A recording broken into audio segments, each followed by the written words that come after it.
Ready? Hi guys, this is Joel with Guitars United, and I have the pleasure of introducing Tom Anderson here.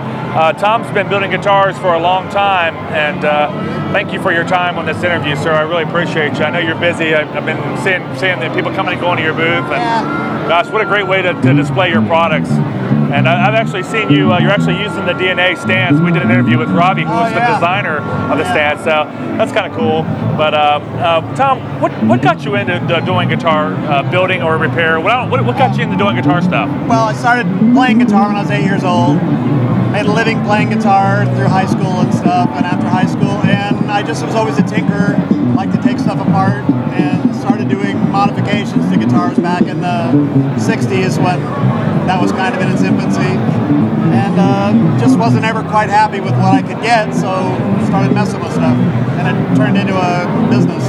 And the hobby got wild. And it just started getting refined and more, huh? Yeah, it's kind of, what we do is we build guitars, and every day we think about what could we do better, or what's the hardest thing that we do, what could we do better, and then once we've figured that part out, we work on the next thing. So every day it's a constant learning process about how can we do this better and make it feel better, make it sound better.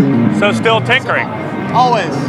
I don't know what it is that you guys do, but their necks are the best feeling electric necks we've ever had come through the shop. And we've done hundreds of thousands of guitar repairs in our shop. And your necks stand out above all of them as far as the electric guitar goes, no doubt about it.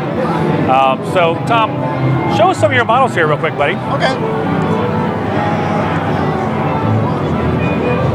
That's just a classic. And it's, the familiar guitar for everybody. Yeah. It's a little bit smaller body than a Fender. What we do is we refine things. We don't, I'm not trying to make this new thing that no one's ever seen before. It's like, how can we make this thing function better? So we've just, we've built our own pickups from the very beginning so that we can control what we get out of a guitar.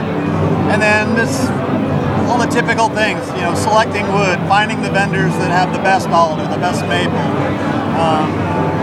And then it's working on how do all those parts go together.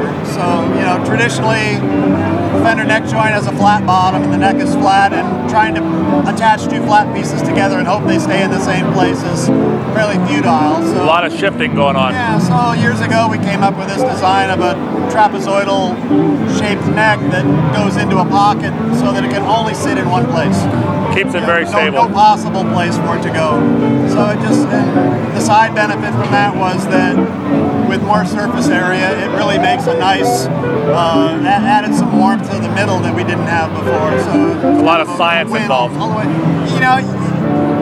If I was a real science guy, I'd say yes, but it was kind of just like, we need physically to do this, and this seemed to be a good place to start. And it just worked out. And it worked. It's very logical, no doubt about it.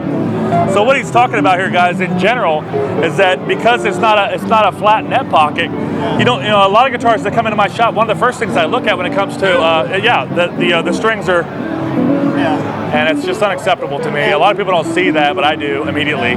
And just because it's just so common. But with your guitars, no doubt about it. What a beautiful, the classic.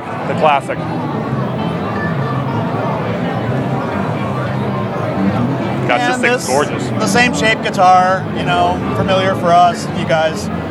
This is a drop top. This happens to be a Koa top, laminated onto a piece of alder, and particularly more color gradation than we normally see in Koa, so it's real fun. Same deal, pickups, neck joint. This has a maple that's interesting. We call it chocolate maple because it's fun. Other people call it roasted or vulcanized or whatever, but it's a heat treating process that goes on with the maple that changes the color, changes the cell structure some. Really? And it's beautiful. It's mildly more stable than regular maple, which is already ridiculously stable. Yeah. So it makes it nice to go with other things. Sure is beautiful, sir. No doubt about it. Going down the line. And this is a regular old hollow T classic. We've been doing these for years, and back in the early 90s, Guitar Player did a shootout, and we did really well in there, and they've just been really popular ever since. It takes a completely traditional design with just some mild refinements, and it's just a wonderful all-purpose guitar. So Again, good. guys, you know, they might look familiar, but this neck is not the same as everybody else. And also your fit and finish.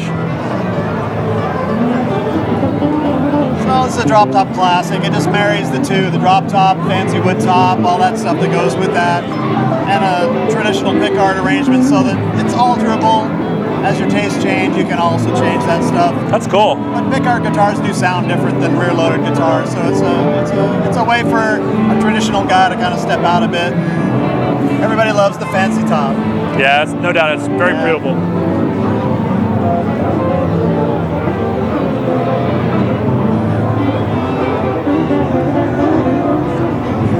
Wanted to kind of point this one out real quick if I could. This is fun. This is something new for us last year. This is our Angel, and it's a 24 fret guitar. First time we've done that. For years I wouldn't do 24 frets for assorted reasons, and finally caved in, and it's done really well. It was a fun guitar to work on. So everything is set deeper into the body, so the access is really nice and beautiful. We spread the pickups as much as we possibly could so that we didn't lose the neck pickup sound.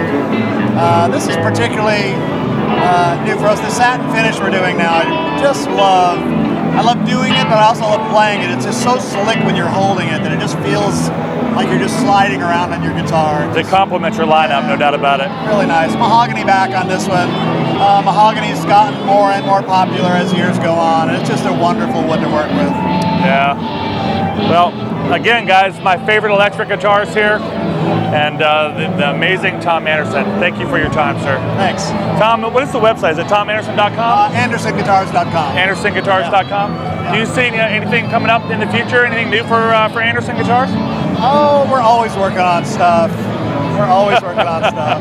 Don't want to talk about too much stuff because who knows if it'll happen or not. Well, hopefully I'll catch you at the next NAMM show. Do you think about going to the summer NAMM, or you only go to the... No, it's too hard to take another week off of not making guitars. Yeah, I understand. Where are you guys based out of?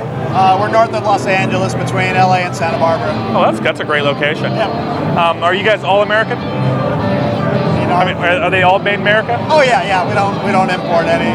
We buy hardware, but everything else we make in house. Sure. All right, guys. Thank you so much. Have a great day. All right. Thank you so much, sir.